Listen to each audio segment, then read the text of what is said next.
ನಮಸ್ಕಾರ ಸ್ನೇಹಿತರೆ ಪಾಪವಿಲ್ಲದ ನದಿ, ಶಾಶ್ವತ ನದಿ ಅಂತ ಕರೆಯುವ ನರ್ಮದಾ ನದಿ ಹತ್ರ ನಾನು ಇದ್ದೀನಿ ಇವಾಗ.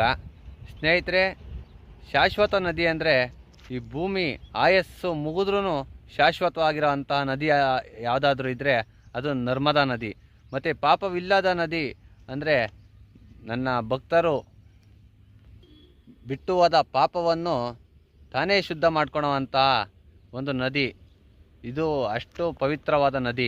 ಮತ್ತು ಗಂಗೆ ನದಿಗೂ ಸಹ ವರ್ಷಕ್ಕೊಂದ್ಸರಿ ಕಪ್ಪು ಹಸುವಿನ ಥರ ಪಾಪ ಬರುತ್ತಂತೆ. ಆದರೆ ನರ್ಮದಾ ನದಿಗೆ ಪಾಪ ಬರೋದಿಲ್ವಂತೆ.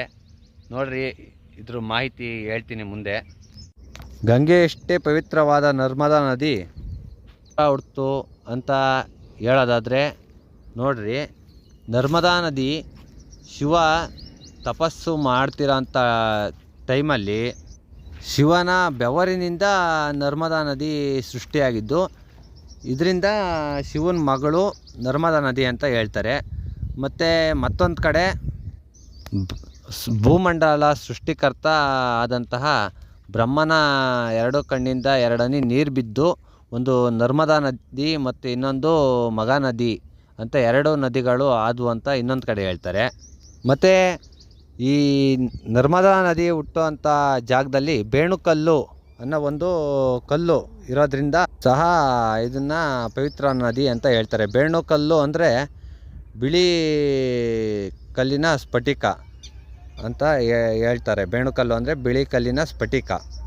ಈ ಬಿಳಿ ಕಲ್ಲಿನ ಸ್ಫಟಿಕ ಏನಿದೆಯೋ ಅದು ಆಕಾರದಲ್ಲಿದೆ, ಲಿಂಗದ ಆಕಾರದಲ್ಲಿದೆ ಅಂತ ಈ ಥರ ಇದು ನರ್ಮದಾ ನದಿ ಪವಿತ್ರ ನದಿ ಅಂತ ಹೇಳ್ತಾರೆ ಸ್ನೇಹಿತರೆ. ಮತ್ತು ಗುಜರಾತ್ ಹಾಗೂ ಮಧ್ಯಪ್ರದೇಶದ ಜೀವನಾಡಿ ಆಗಿರುವ ಈ ನರ್ಮದಾ ನದಿ ಎಲ್ಲಿ ಹುಟ್ಟೋದು ಅಂತ ನೋಡೋದಾದರೆ ಮಧ್ಯಪ್ರದೇಶದ ಕಾನ್ಪುರ್ ಜಿಲ್ಲೆಯ ಅಮರಕಟಕ್ ಎಂಬ ಪ್ರಸ್ಥಭೂಮಿಯಲ್ಲಿ ಹುಟ್ಟುತ್ತದೆ ಸ್ನೇಹಿತರೆ. ಇದು ನರ್ಮದಾ ನದಿ ಮಧ್ಯಪ್ರದೇಶದ ಅಮರಕಟಕ್ ಎಂಬ ಪ್ರಸ್ಥಭೂಮಿಯಲ್ಲಿ ಹುಟ್ಟಿದಂತಹ ನರ್ಮದಾ ನದಿಯು ಸೇರುವುದು ಅರೇಬಿಯನ್ ಸಮುದ್ರಕ್ಕೆ ಸೇರುತ್ತದೆ ಸ್ನೇಹಿತರೆ. ಈ ಮಾಹಿತಿ ನಿಮ್ಗೆ ಇಷ್ಟ ಆಗಿದ್ರೆ ಲೈಕ್ ಮಾಡಿ, ಶೇರ್ ಮಾಡೋದನ್ನ ಮರಿಬೇಡಿ. ಇನ್ನೂ ನಮ್ಮ ಚಾನಲ್ಗೆ ಸಬ್ಸ್ಕ್ರೈಬ್ ಆಗಿ ಇನ್ನೂ ಹೆಚ್ಚಿನ ವೀಡಿಯೋ ಮಾಡೋದಕ್ಕೆ ಸಪೋರ್ಟ್ ಮಾಡಿ ಅಂತ ಕೇಳ್ಕೊತಾ ಇದ್ದೀನಿ ಸ್ನೇಹಿತರೆ.